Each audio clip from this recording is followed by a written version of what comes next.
Everyone, welcome to another video, well, an update here, and I'm going to talk about a few different things today, but as I record this, it is October 31st, so Halloween. Well, it's noon right now, but it looks like it's about 5 o'clock to me. But where we are in harvest, we're about 80% done with soybeans. There's about 15 acres we have left to do that we've been delayed by about 8 days because the weather has been absolute garbage around here. Now, if the weather keeps up like this, sunny, kind of windy, we'll be able to take it off tomorrow afternoon if it's not a foggy mess. But unfortunately, that might be a bit much to ask because the weather around here has been, in the past 2 weeks, 5 days of rain, 2.5 days of sun, and the rest has been foggy mess. So we'll see. But here is what I want to talk to you about today. This is a really not good looking cornfield. And this is what I want to do here is I want to impress upon you the idea of proper cover crop management, because when you don't manage it properly, this is what happens. So what happened here? This was an 8-way cover crop mix that included stuff like cereal rye, crimson clover, hairy vetch, and a few other things. The important part here is the crimson clover. You can see a radish right there. That's a leftover that was also in the mix. So what happened here? This spring, when we planted corn, we came with a roller crimper about a day after this corn was planted, and that terminated the cover crop here. We did a second pass with herbicide just to make sure, but we killed it about a day later. 2 days after that, it rained for 2 days straight. What happened was the clover that had just been killed off molded underneath the surface. This killed the corn plants that were germinating at the time. And this is the result. Large pockets inside the cornfield that got destroyed because we terminated the cover crop at the wrong time. We needed to wait several days before we terminated that cover crop, because this is what we're looking at now. And yes, we have corn flecks here. We got 2 ears. They're both pretty decently sized, but that's one plant. And look at how much is missing. And not only look at how much is missing, but look at what we've got instead. We've got foxtail. Since there's not enough cover on the ground, since it all got eaten, and it didn't get shaded out because there isn't a good corn stand here, we now have a bunch of grass. And you can see in the rest of the field, there is a bunch of foxtail. And if you look at the ground here, that doesn't even look so bad anymore because this area over here has been combined. This area hasn't. There's no corn stalks on the ground. There was simply nothing here. This is about a full pass worth where you have to go halfway down the field to see any plants having even come up. So that's what I want to impress upon you guys today. When you are looking at starting to use high residue covers, you really need to think about when you're going to kill it. You really need to look at the forecast for the next few days when you use these systems, because this is the result. And I wanted to show you guys this so that you guys don't have to have fields that look like this. Let us make the mistakes so you don't have to. So that's the first half of what I wanted to talk about today. So let's head over to something that's not as unfortunate. Alright guys, I said less depressing, but unfortunately I forgot to mention 2 things while I was over there. So we're going to have to go back to that real quick. So that corn you see there, that's still standing because as of December 31st, like I said earlier, that corn is sitting at 30% moisture. That's because that is corn that was replanted, which means the massive hole that I showed you guys earlier was corn that was killed that was replanted several weeks afterwards. So replanting isn't going to fix the mistake you made when you terminated too early. So now that we've gotten that part of the way, let's talk about something more interesting. So this right here is a 40-acre field that has 32 acres planted to sunflowers.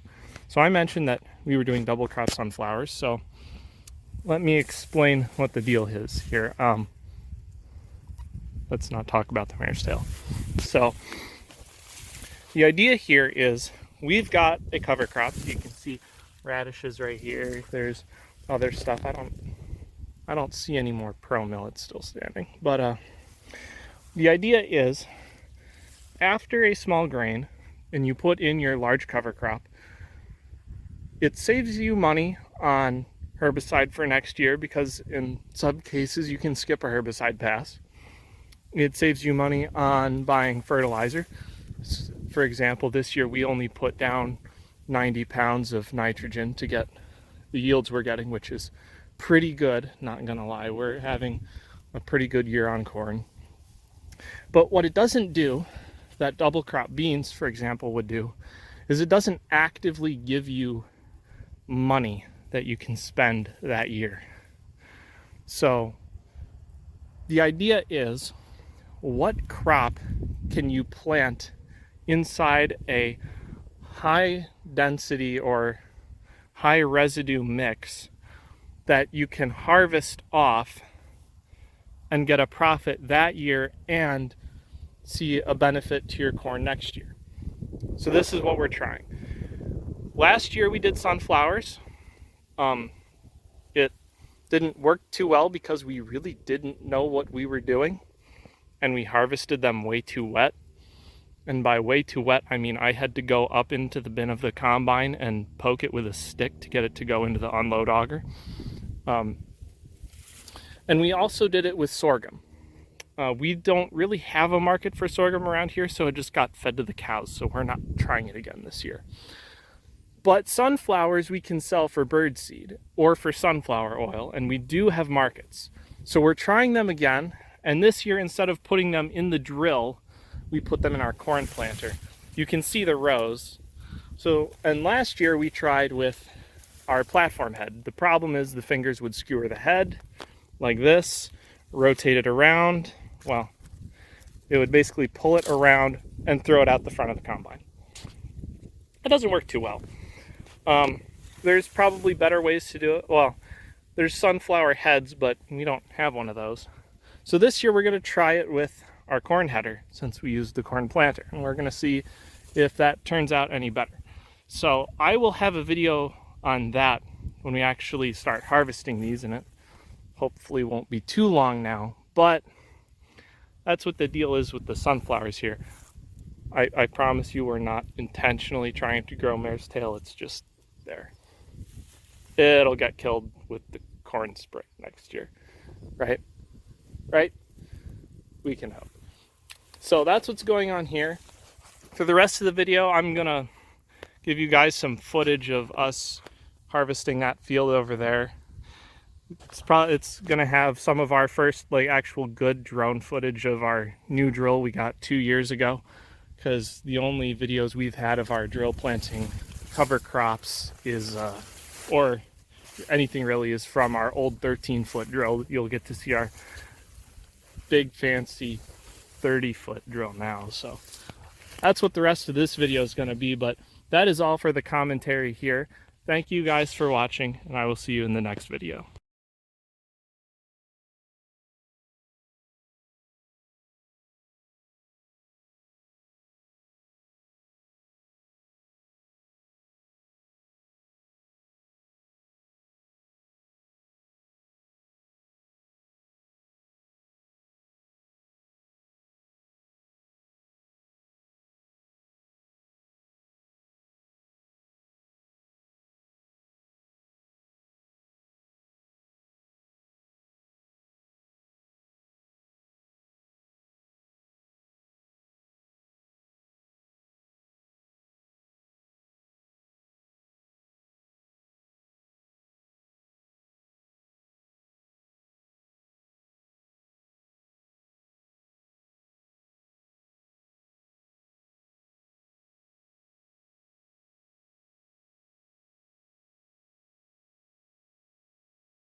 You know, I was complaining earlier about having bad weather.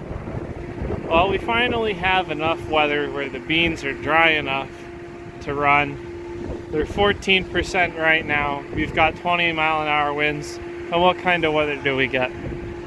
We get snow. I love it.